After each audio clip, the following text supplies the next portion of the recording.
کہانی آخری بوند پانی کی۔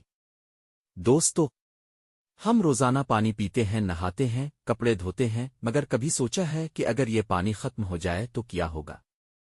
آج کی کہانی ایک بچے کی زبانی ہے جو ہمیں پانی کی اصل قدر سمجھاتی ہے۔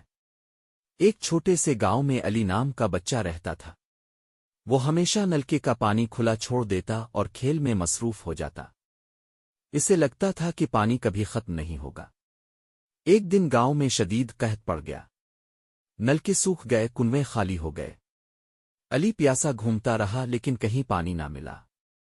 آخرکار اسے ایک پرانی بوتل ملی جس میں صرف ایک آخری بوند پانی باقی تھی۔ علی نے وہ بوند ہتھیلی پر ڈالی اور آسمان کی طرف دیکھ کر سوچا، یہ صرف پانی کی بوند نہیں، یہ تو زندگی ہے۔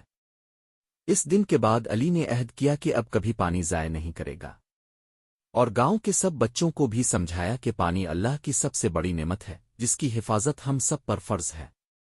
دوستو، یاد رکھیں، پانی کی ایک ایک بوند قیمتی ہے۔ اگر آج ہم نے اس کی حفاظت نہ کی تو کل شاید ہماری نسلیں پیاس کے سوا کچھ نہ پائیں۔